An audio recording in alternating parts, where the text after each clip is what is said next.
म्हणजे काय तर कोणताही गारमेंट तयार करताना त्या गारमेंटची जे बॉटम लाईन असते ती फिनिश करण्यासाठी वेगवेगळ्या पद्धती वापरल्या जातात. त्याला आपण हेम असे म्हणतो. हेम वेगवेगळ्या प्रकारे केल्या जातात. हेम करण्याच्या मुख्य 3 पद्धती आहेत. टर्न अप एज हेम ही कॉमनली सर्व कपड्यांमध्ये वापरली जाते. त्यानंतर आहे फेस्ड एज हेम, त्यानंतर अँड इनक्लोज एज. अशा प्रकारे ह्या 3 प्रकारे हेम फिनिश केली जाते.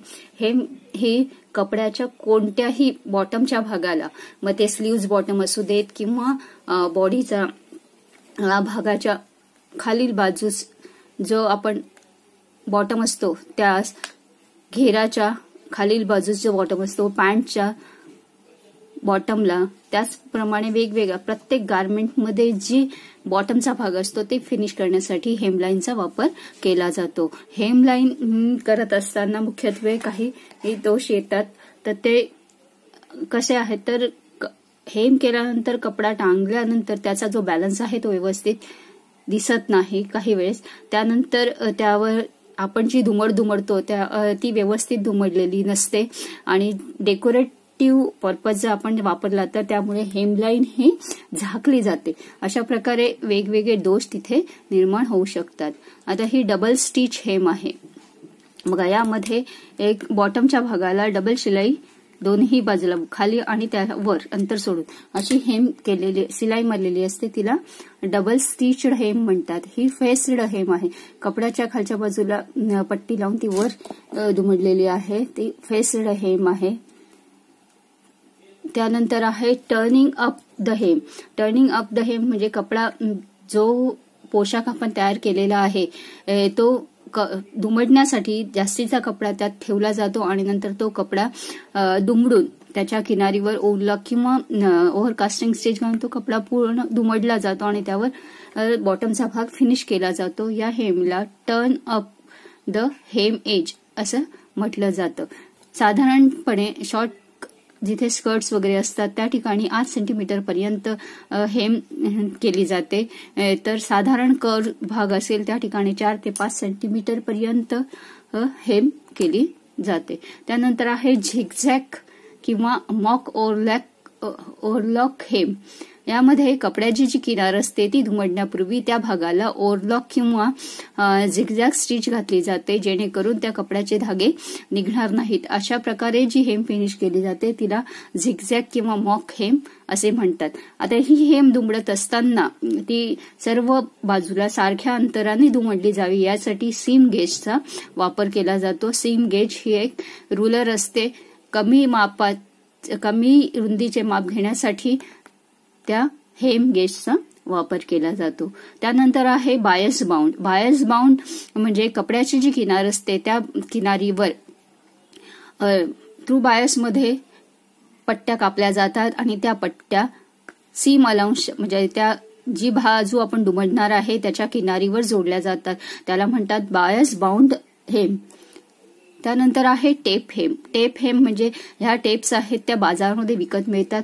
कपड्याच्या जी किनार आहे जी आपण दुमडणार आहे ती किनार दुमडल्यानंतर त्याच्यावर ही टेप जोडली जाते. याला आपण हेम टेप असे म्हणतो. ही वेगवेगळ्या रंगाची आणि वेगवेगळ्या प्रकारची बाजारात उपलब्ध आहे. त्याच्यानंतर आहे लेस हेम. लेस हेम टेप म्हणजे इथे लेसचा वापर केला जातो. त्यानंतर टाईप अजून वेगवेगळ्या प्रकारच्या हेम्स उपलब्ध आहेत. त्या हेम्समध्ये सर्क्युलर हेम, एज स्टिच हेम, डबल स्टिच हेम, फेस्ड हेम, त्याचनुसार बँड हेम, फॉल्स हेम, कॉर्डेड हेम, फ्रेंच हेम, इनव्हिजिबल हेम, फॅगोटिंग हेम असे वेगवेगळ्या प्रकारच्या हेम्स तिथे करता येतात. त्याच्यात ही आहे बघा टर्न अप हेम, त्यानंतर ही फेस्ड हेम, त्यानंतर इनक्लोज हेम, त्यानंतर ही आहे एंड स्टिच हेम. अशा वेगवेगळ्या प्रकारे ह्या स्टिच किंवा हेम्स करता येतात. आता ही बघा हे सर्क्युलर हेम आहे. ही सर्क्युलर हेम आहे आणि ही एज स्टिच हेम आहे. इथे किनारी दुमडून त्यावर शिलाई मारलेली आहे आणि ही सर्क्युलर फ्लेअर असल्यावर त्याला हेम केली जाते ती सर्क्युलर हेम असते. आता बँड हेम मध्ये कपड्याच्या किनारीवर वेगळ्या कपड्याची पट्टी ही जोडली जाते आणि ती पट्टी जोडताना त्याचा जो भाग आहे एक्स्ट्रा म्हणजे कपड्याचा जी किनार आहे ती इथे ठेवली जाते आणि त्याला ही पट्टी अशा पद्धतीने जोडली जाते. याला आपण बँड हेम असे म्हणतो. त्यानंतर आहे फॉल्स हेम. फॉल्स हेम म्हणजे कपड्याची लांबी बरोबर आहे पण दुमडण्यासाठी कपडा नाही आहे, त्या ठिकाणी कपड्याला आतल्या बाजूनी दुसरा कपडा जोडला जातो किनारीला आणि तो आतल्या बाजूनी दुमडला जातो, त्याला फॉल्स हेम असे म्हटले जाते. त्यानंतर आहे कॉर्डेड हेम. या हेममध्ये कपड्याच्या किनारीवर कॉर्डचा वापर करून ते किनार फिनिश केली जाते, त्याला आपण कॉर्डेड हेम म्हणतो. त्यानंतर आहे फ्रेंच हेम.